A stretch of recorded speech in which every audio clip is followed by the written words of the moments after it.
राज civil service online YouTube channel पर आपका स्वागत है। आज हम पढ़ेंगे मध्य प्रदेश का इतिहास। मध्य प्रदेश के इतिहास के अंतर्गत हम लोग पढ़ेंगे कलचुरी। कलचुरी के बाद पढ़ेंगे परमार राजवंश और इनके जो पहले लिटरेचर रहेंगे कि इनके जस्टिफाई करने के लिए कौन कौन से एविडेंस रहेंगे, उनके एविडेंस पढ़ेंगे। एविडेंस के आधार पर उनके शासन, जितने शासन करते रहते हैं उनके शासन के रिजाइन को देखेंगे कि कितने एरिया पर रेन किए हो।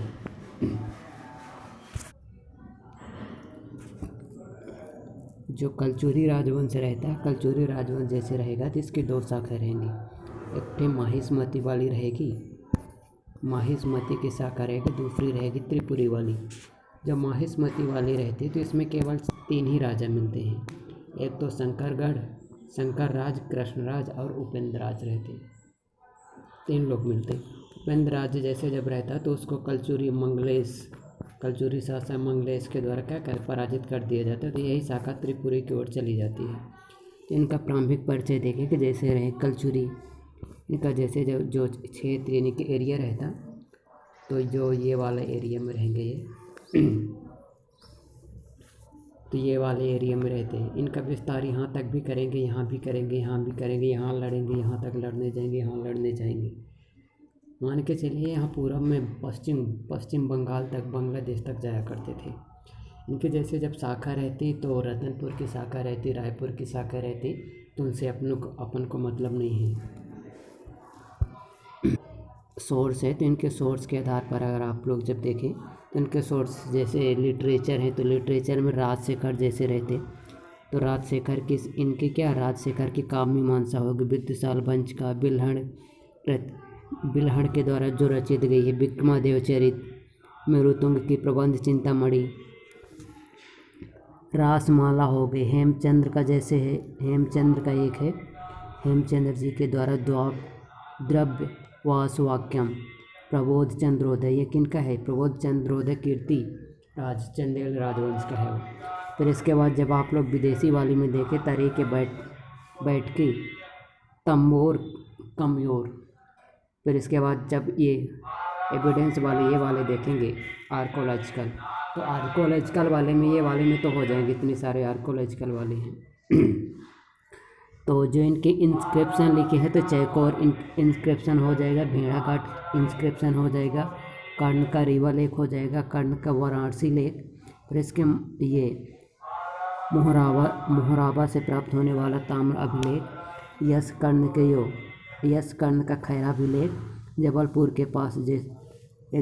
के पास प्याना लेख। फिर इसके बाद जो इनके स्मारक हो जाएंगे तो अमरकंटक की पहाड़ी, अमरकंटक वाले क्षेत्र में इनका जैसे क्षेत्र है तो अमरकंटक में हो जाएगा, इनके मंदिर हो जाएंगे। वाराणसी के कर्ण मेरू मंदिर हो जाएगा, कर्ण का तीर्थ घाट हो जाएगा, कर्णावती नगर हो जाएगी। फिर इसके बाद जो जबलपुर के भेड़ा घाट में रहता तो उसका नाम रहता 64 योगिनी मंदिर, 64 योगिनी मंदिर। जब देखेंगे तो इसके बाद इनके मुद्राएं रहती, तो मुद्राएं में जैसे रहती है स्वर्ण मुद्राएं रहेगी, लक्ष्मी शैली में निर्मित मुद्राएं इसमें शामिल रहती हैं। अब और आगे देखें, इसका संस्थापक रहेगा कुक्कल इसका वास्तविक संस्थापक रहता कौन सा? त्रिपुरी वालों का। इनकी राजधानी ही त्रिपुरी भी रहती। त्रिपुरी राजधानी के साथ साथ आप लोग जब देखेंगे तो इनके जैसे शासन करता रहे तो 32 साल तक इनका जो धर्म रहा तो धर्म रहा शैव धर्म रहा।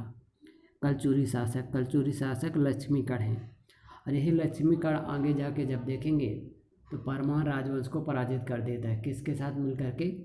जो गुजरात के चौलुक राजवंश रहता, सोलंकी राजवंश रहता, उसके साथ मिलकर इनको परमार राजवंश के राजा भोज को पराजित कर देते। परमार राजवंश। अब परमार राजवंश में जैसे आप लोग जब देखेंगे तो पहले हो जाएगा उपेंद्र हो जाएगा, उपेंद्र के बाद हो जाएगा बैरी सिंह फर्स्ट के बाद हो जाएगा सियक फर्स्ट के बाद हो जाएगा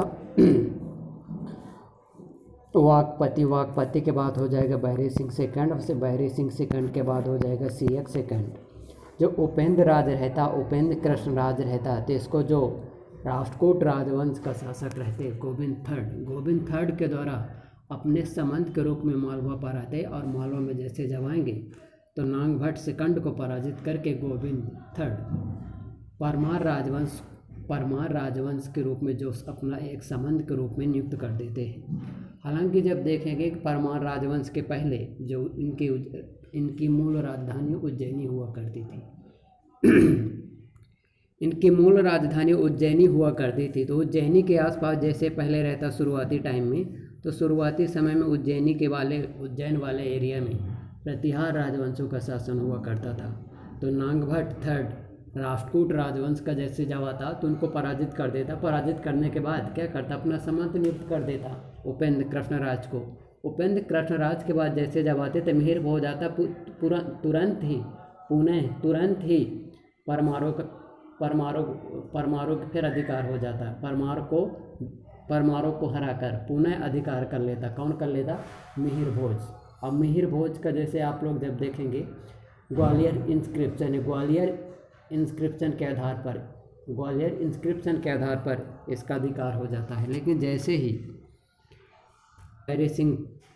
बैरी सिंह आ जाएगा तो वाकपति को हरा देता मिहिर भोज। तो नर्मदा नदी के आसपास मिहिर भोज आता, नर्मदा नदी के तट पर पहले वाकपति को पराजित करता, लेकिन अंत में जैसे जब रहता उसकी हार हो जाती, क्योंकि वाकपति के बाद जैसे जब आता बैरी सिंह द्वितीय आ जाता। बैरी सिंह द्वितीय के बाद जैसे राष्ट्रकूट राजवंश रहता है, कृष्ण थर्ड के मदद से क्या करता, मालवा पर अधिकार कर लेता। इसीलिए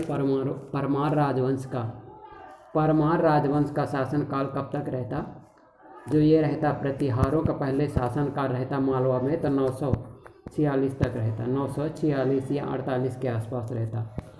इसी के बाद जैसे जब सीएक द्वितीय आता है तो सीएक सेकंड के बाद ये घोषणा कर दी जाती है कि सीएक सेकंड जैसे जब आता तो सीएक सेकंड जैसे जब आएगा, सीएक सेकंड आएगा, और जो यहाँ राष्ट्रकूट राजवंश को जो शासक समकालीन हुआ करता था उसका नाम था खोतिन।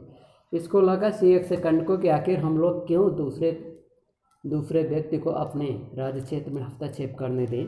इसीलिए उसने क्या किया, उसको खोतिन को पराजित करके 973 में क्या कर लेता, 973 के आसपास क्या कर लेता 972 में वास्तविक रूप से परमार राजवंश की स्थापना हो जाती, स्वतंत्र बिना सामंती रूप से मुक्त हो जाते, तो स्वतंत्र न होकर स्वतंत्र निर्णय लेने के लिए सक्षम हो गए। आगे चल के जब बन जाता 973 से 998 तक बनता, उसका नाम रहता मुंज। अब मुंज के बारे में देखा जाता है कि जो सीएक सेकंड रहता है, सीएक सेकंड के पुत्र एक तो सिंधु राज रहेगा, दूसरा मुंज रहेगा।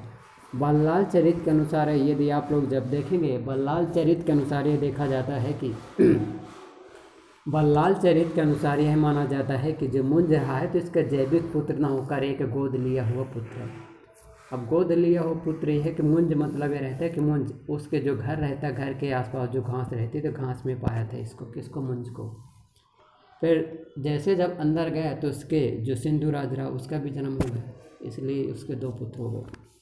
फिर सिंधु राज के बाद आ जाता है, वो आ जाएगा राजा भोज। राजा भोज के बाद आ जाएगा जय सिंह।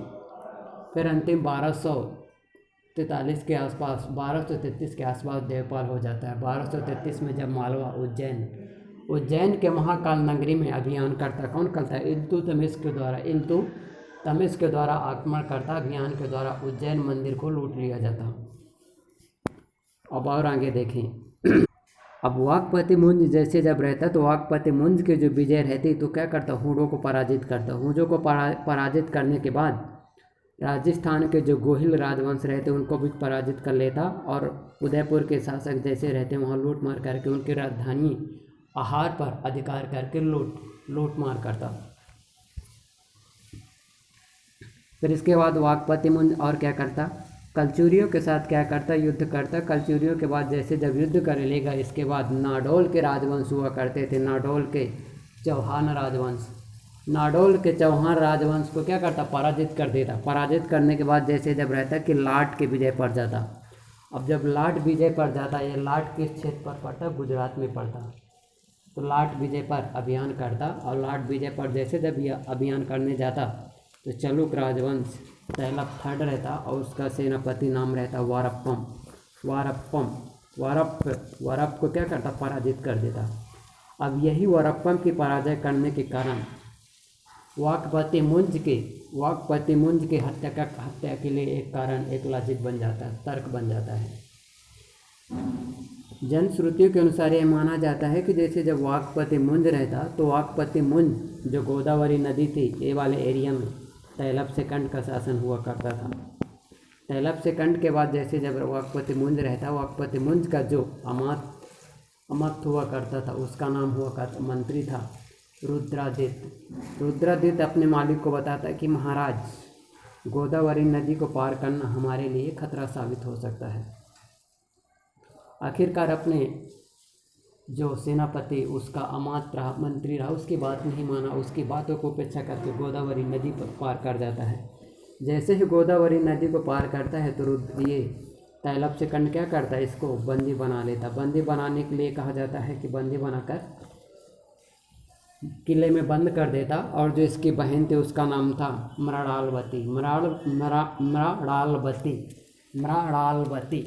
मृणालवती के साथ इसका क्या चलने लगता? प्रेम प्रसंग चलने लगता। उन्हीं बातों में आकर कहा जाता है कि जो रुद्रादित्य के साथ साथ बैरे सिंह जो वाकपति मुंज रहता, तो वाकपति मुंज के जितने भी मंत्री रहे कि आखिरकार अपने राजा को छुड़ा लें। तो छुड़ाने के लिए जैसे जब जाते, किस एरिया में जाते? छुड़ाने के लिए जैसे जब जाते किले पर, तो कहा जाता है कि उसके मंत्री या गुप्तचर बताए कि यहाँ से सुरंग गई है, कहाँ? परमार राजवंश उज्जैन।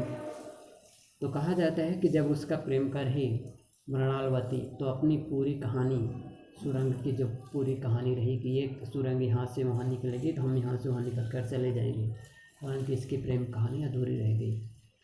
फिर जैसे उसकी बहन रहती तो बता देती अपने भाई से, जैसे अपने भाई से बताती तो दूसरे दिन उसको किलेबंदी से निकाल करके चौराहे पर काट दिया जाता।